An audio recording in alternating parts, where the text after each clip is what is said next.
Big good news, India ने cancer के लिए एक ऐसा क्रांतिकारी ट्रीटमेंट इन्वेंट कर लिया है जो महज 3 से 4 महीनों में ही एक कैंसर पेशेंट को ठीक कर सकता है। एंड यू नो व्हाट, ये ट्रीटमेंट बाकी के कैंसर ट्रीटमेंट्स के मुकाबले 10 गुना सस्ता है। यस, अक्टूबर 2023 में एक नया made in India cancer treatment इंसानों पर एक्सपेरिमेंट करने के लिए अप्रूव किया गया, NextCAR19 CAR T cell therapy. Actually मैं पिछले कुछ सालों से दिल की बीमारियों के बाद कैंसर भारत का दूसरा सबसे बड़ा लीडिंग कॉज ऑफ डेथ बन चुका था। और आप मानोगे नहीं, मगर एक सर्वे के अनुसार कैंसर से जिंदा बचने वाले लोगों में भारत इतना नीचे आता है, ऑलमोस्ट 60th रैंक पर। लिटरली जापान जैसा देश जहां पर हर 10 में से एक इंसान 80 साल के ऊपर है, वहां पर भी कैंसर सर्वाइवल रेट हमारे यंग भारत से करीब 20% ज्यादा है। बट अब और नहीं, भारत के कुछ वैज्ञानिकों ने एक ऐसी कैंसर थेरेपी इजाद की है जो हमें पोटेंशियली इस 60th पोजीशन से सीधे टॉप पर लेकर आ सकती है। अब तक ये नई कैंसर थेरेपी सिर्फ इन चुनिंदा देशों में ही डेवलप की जा रही थी और उनमें से भी सिर्फ यूएसए और चाइना ही इसकी रिसर्च में आगे चल रहे थे। लेकिन अब लाइन को काटते हुए फाइनली भारत ने एंट्री मारी है, और वो भी इसके ऐसे एक एडवांस्ड वर्जन के साथ जो यूएस और चाइना के थेरेपी से भी बेहतर है, और इसकी कीमत भी बाकी देशों से काफी ज्यादा किफायती है। मेडिकल एक्सपर्ट्स के अनुसार बाहर के देशों में इसकी कीमत करीब 4 से 8 करोड़ रुपए तक जाती है, लेकिन इंडिया ने इसी ट्रीटमेंट का एक ऐसा वर्जन इन्वेंट कर लिया है जिसका कॉस्ट बाकी के देशों से भी 10 गुना कम है। इसके अलावा इस इंडियन कैंसर ट्रीटमेंट में अब तक कोई भी साइड इफेक्ट्स रिपोर्ट नहीं किए गए।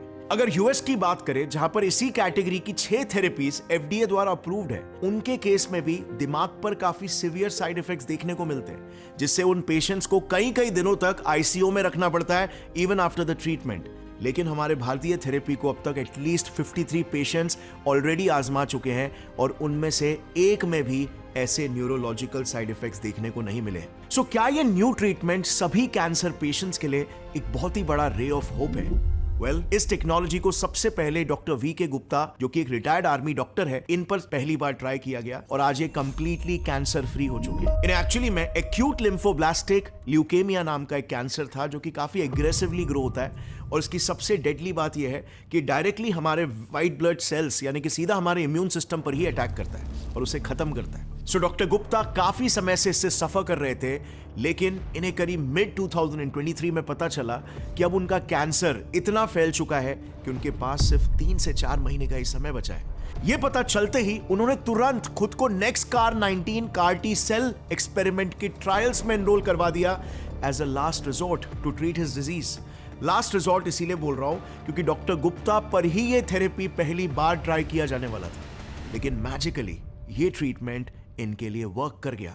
30 नवंबर को जो इनका ट्रीटमेंट स्टार्ट हुआ, फरवरी तक यानी मुश्किल से सिर्फ 3 महीनों के अंदर ये कैंसर ट्रीट भी हो गया। लेकिन हाउ इज दैट पॉसिबल? एक टर्मिनली इल कैंसर पेशेंट जो लिटरली अपने लास्ट स्टेज पर था, वो सिर्फ 3 से 4 महीनों में ही पूरी तरीके से कैंसर फ्री कैसे हो सकता है? आखिर इंडिया में ऐसी कौन सी टेक्नोलॉजी बन गई है जिससे कैंसर जैसी इतनी संगीन बीमारी इतने कम समय में ट्रीट हो सकती है? आई एम श्योर आप भी ये जानना चाहोगे कि टेक्नोलॉजी आखिर काम कैसे करती है, और क्या ये एक नॉर्मल कैंसर पेशेंट के लिए सेफ भी है? तो देखो, इसके पीछे का जो बेसिक साइंस है ना, काफी इंटरेस्टिंग है। हमारे शरीर के जो इम्यून सेल्स होते हैं, उनमें एक स्पेशल कैटेगरी होती है कॉल्ड टी सेल्स। इनके ऊपर कुछ ऐसे रिसेप्टर्स होते हैं जिनकी मदद से ये वायरसेस, बैक्टीरिया और कैंसर सेल्स को आइडेंटिफाई करके उन्हें खत्म कर पाते हैं। अब कुछ कैंसर्स क्या करते हैं ना, क्योंकि वो हमारे खुद के ही बिगड़ेल सेल्स होते हैं, यानी कि मैल फंक्शन सेल्स, तो वो इन टी सेल्स को चकमा देकर काफी तेजी से ग्रो होने लगते हैं और हमारे शरीर पर हावी हो जाते हैं। अब इस चीज को रोकने के लिए ये टेक्नोलॉजी में डॉक्टर्स आपके टी सेल्स को शरीर से बाहर निकालकर उन्हें इस तरह से मॉडिफाई करते हैं कि आपके शरीर में वो री इंजेक्ट करने पर वो प्रिसाइसली आपके शरीर में पल रहे सिर्फ कैंसर सेल्स को ही बराबर ढूंढकर उन्हें मारने लगते हैं। यानी कि इस ट्रीटमेंट में आपके शरीर के नॉर्मल सेल्स को कोई नुकसान नहीं पहुंचता। प्लस रही बात साइड इफेक्ट्स की, तो इंडियन थेरेपी में फिलहाल कोई भी साइड इफेक्ट नहीं देखने को मिला है। इनफैक्ट इसका कुछ उल्टा ही देखने को मिला। इस ट्रीटमेंट के फर्स्ट कुछ पेशेंट्स तो इतना फिट फील कर रहे हैं कि उन्होंने थेरेपी के बाद रेस्ट लेने से भी मना कर दिया। और उनके बाद 53 और पेशेंट्स ने अब इसमें एनरोल किया है जिनकी ट्रीटमेंट अभी शुरू है। From December 23, from then till now, we've had about 25 patients enrolled. Roughly about 15 patients have been infused already. Some of them are waiting for their infusion. So yeah, that is the status as of date. अब ये चीज, I don't know if you realize it, India के लिए एक बहुत बड़ी बात है, क्योंकि अब तक ये टेक्नोलॉजी इतने कम साइड इफेक्ट्स के साथ, वो भी इतने किफायती दाम में, दुनिया का कोई भी देश डेवलप नहीं कर पाया, जिसे हमारे देश इंडिया ने करके बताया। अब इतने सब प्रोस के बाद इसमें डेफिनेटली कुछ कमियां हैं, जिसे हमें जल्द से जल्द एड्रेस करना होगा। सबसे पहले, क्योंकि ये टेक्नोलॉजी अपनी शुरुआती समय में है, तो अभी भी ये अपने टेस्टिंग फेज में ही है। इनफैक्ट डॉक्टर वीके गुप्ता भी इसके फर्स्ट ही कैंसर फ्री पेशेंट थे। सेकेंड, ये थेरेपी डेफिनेटली यूएस या यूके में मिलने वाली कार टी सेल थेरेपी से 10 गुना सस्ती है। बट ऑनेस्टली, जब हम 3 से 4 करोड़ से 10 गुना कम बोलते हैं, still it cost around 40 lakh rupees. अब जाहिर सी बात है, विद पासिंग ईयर्स ये टेक्नोलॉजी और भी ज्यादा अफोर्डेबल होते जाएगी।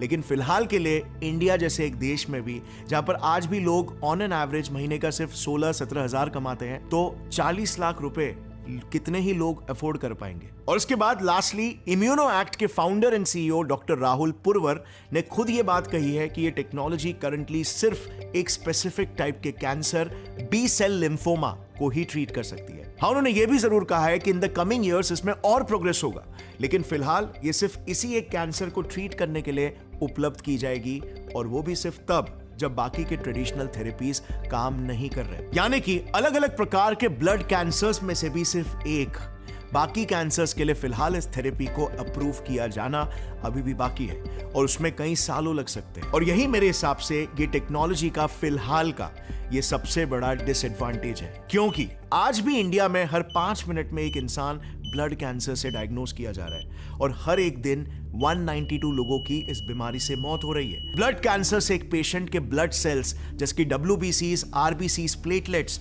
ये मैल फंक्शन करने लगते हैं, जिससे ब्लड, खून अपना बेसिक काम ही नहीं कर पाता, जैसे हमारे बॉडी को फॉरेन बैक्टीरिया और वायरसेस से प्रोटेक्ट करना, हमें न्यूट्रिशन देना, बॉडी पार्ट्स को ऑक्सीजन सप्लाई करना, एटसेट्रा, जिससे फिर पेशेंट की बॉडी अंदर ही अंदर से डिस्ट्रॉय होने लगती है।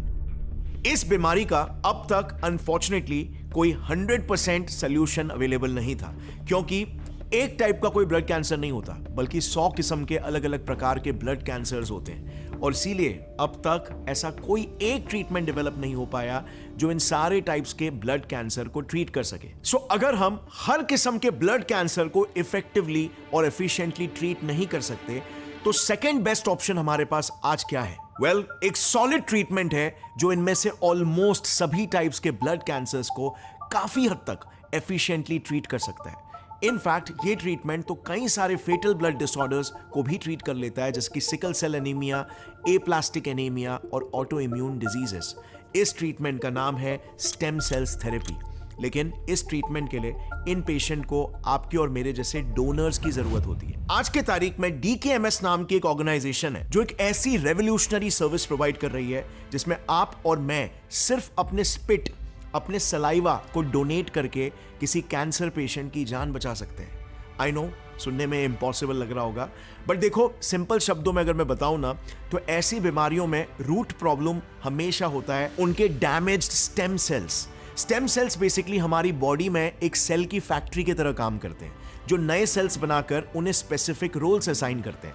मतलब हमारे बॉडी में कौन से सेल्स हार्ट सेल्स बनेंगे या कौन से सेल्स ब्लड सेल्स बनेंगे, ये सब हमारे स्टेम सेल्स तय करते हैं। लेकिन इन कैंसर पेशेंट्स में ये सेल्स बनाने वाली फैक्ट्री ही डिफेक्टिव हो जाती है, जिस वजह से उसमें बनने वाले सेल्स भी डिफेक्टिव ही प्रोड्यूस होने लगते हैं, जो फिर आगे जाके अपना फंक्शन ठीक से नहीं निभा पाते और अनकंट्रोलेबली मल्टीप्लाई होके कैंसरस हो जाते हैं। अब इसका एक ही सिंपल सोल्यूशन है, डिफेक्टिव सेल्स बनाने वाली फैक्ट्री को ही रिप्लेस करो। यानी कि एक हेल्दी पर्सन से ऐसे हेल्दी स्टेम सेल्स पेशेंट में इंजेक्ट करो, जिससे पेशेंट की बॉडी में भी हेल्दी ब्लड सेल्स बनने लगे। जैसे फॉर एग्जांपल ब्लड ट्रांसफ्यूजन के समय, यानी कि ब्लड डोनर से ब्लड लेके एक पेशेंट में डालते समय डॉक्टर हमेशा पेशेंट और डोनर का ब्लड ग्रुप मैच कराता है, राइट? वैसे ही इस केस में स्टेम सेल के ट्रांसफ्यूजन के केस में भी दोनों के स्टेम सेल्स मैच होना बहुत ही जरूरी है। ब्लड टाइप के ग्रुपिंग के जैसे ही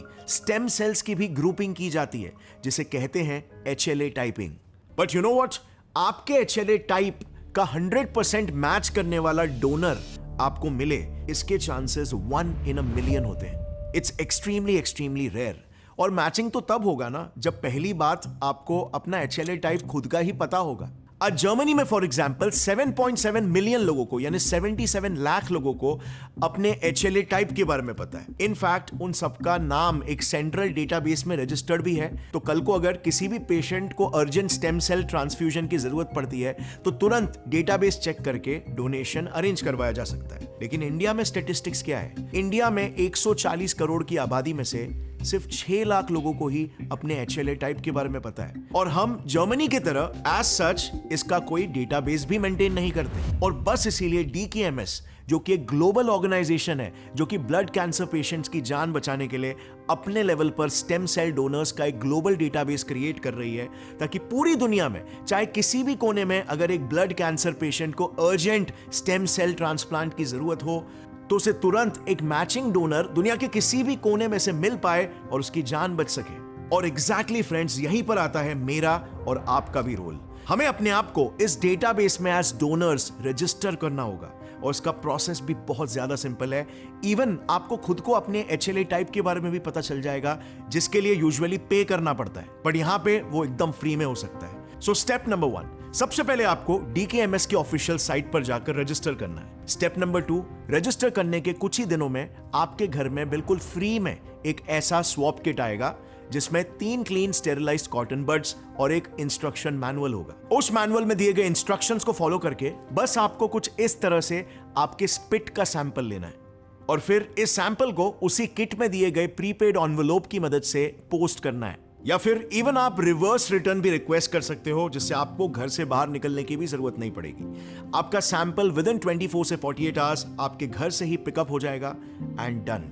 यहां पर आपका काम खत्म हो जाएगा। फिर इसके बाद इस प्रोसेस के स्टेप नंबर 4 में आपका ये sample DKMS life science lab जाएगा और वहां पर इसका HLA टाइप पता किया जाएगा। इस पूरे प्रोसेस को करीब 40 दिन लगेंगे, जिसके बाद आपको एक ईमेल आएगा जिसमें लिखा होगा, कांग्रेचुलेशंस, आप सक्सेसफुली स्टेम सेल डोनर के डेटाबेस में रजिस्टर हो चुके हो। अब अगर आपको आपका खुद का HLA टाइप जानना होगा एकदम फ्री में, जो in my opinion is very important, तो आप उन्हें मेल करके अपना HLA टाइप भी पूछ सकते हो।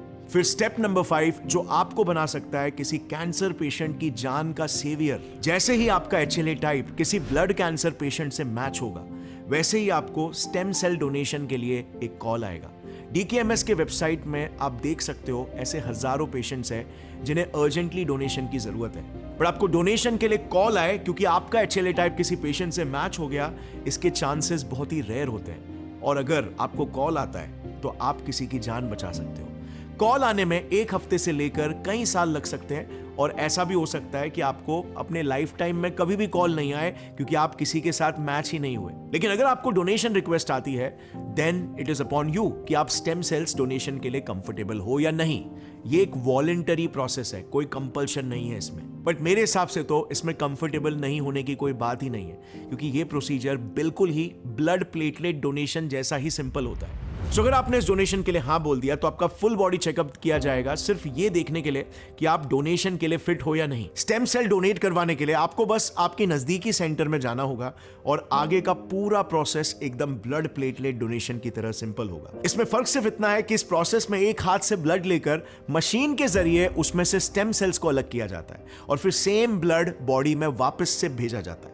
बेसिकली इस प्रोसेस में आपसे स्टेम सेल्स के अलावा और कुछ भी नहीं लिया जाएगा, सिर्फ आपके ब्लड से स्टेम सेल्स कलेक्ट किया जाएगा। प्लस रही बात पेशेंट्स की, तो उन्हें अपनी ट्रीटमेंट में कितना खर्चा आएगा, तो हमारे रेगुलेटरी अथॉरिटीज ने उनके लिए एक काफी इंटरेस्टिंग रेगुलेशन लाया है। Insurance regulatory and development authority of India ने 1 अक्टूबर 2020 को जो अपने नए रेगुलेशंस अनाउंस किए हैं, उसके अनुसार आपका स्टैंडर्ड हेल्थ इंश्योरेंस कवरेज अब स्टेम सेल थेरेपी जैसे इनोवेटिव ट्रीटमेंट्स को भी कवर करेगा। सो पेशेंट्स को सिर्फ इतना करना है कि कोई भी स्टैंडर्ड हेल्थ इंश्योरेंस पॉलिसी चुनने से पहले उसके क्लॉजेस ठीक से पढ़ने हैं, ताकि बाद में कोई प्रॉब्लम ना आए, and then they are good to go. और हाँ फ्रेंड्स, यही स्टेम सेल थेरेपी सिर्फ ब्लड कैंसर पेशेंट्स को ही ट्रीट नहीं करता, बल्कि sickle cell diseases, aplastic anaemia, बेंटा डिजीज और थैलेसीमिया जैसे भी फेटल डिजीजेस को भी ट्रीट करता है। क्या आप ये बात जानते हो कि आज इंडिया को thalassaemia capital of the world माना जाता है, क्योंकि इंडिया में लार्जेस्ट पॉपुलेशन ऑफ चिल्ड्रन है जो इस बीमारी से सफर कर रहे हैं। और ब्लड कैंसर ये तो ऐसी बीमारी है जिससे हर साल इंडिया में 70,000 लोगों की मौत हो रही है, लेकिन इसका अब तक कोई भी 100% इफेक्टिव ट्रीटमेंट अवेलेबल नहीं है। लेकिन अभी हमारे पास ये पावर है कि हम इन लोगों की मदद कर सकते हैं, वो भी एकदम फ्री में। जितने ज़्यादा लोग अपने आप को इस ऑर्गेनाइजेशन में रजिस्टर करवाएंगे, उतने ज़्यादा लोगों को मैचिंग डोनर्स मिल सकते हैं और उतनी ही ज़्यादा जानें बच सकती है। आफ्टर ऑल, कितने ही बार हमें मौका मिलता है किसी और की कहानी का हीरो बनने का, किसी और की जिंदगी में रोशनी लाने का, किसी की जान बचाने का, वो भी अपने घर के कंफर्ट में बैठकर, बस सिर्फ डिस्क्रिप्शन लिंक पर क्लिक करके। आज मैंने तो अपना फर्ज अदा कर दिया है, आप कब कर रहे हो? Let's take one step for the betterment of this society. Share this video with your friends and family members as well. Take care. Jai Hind.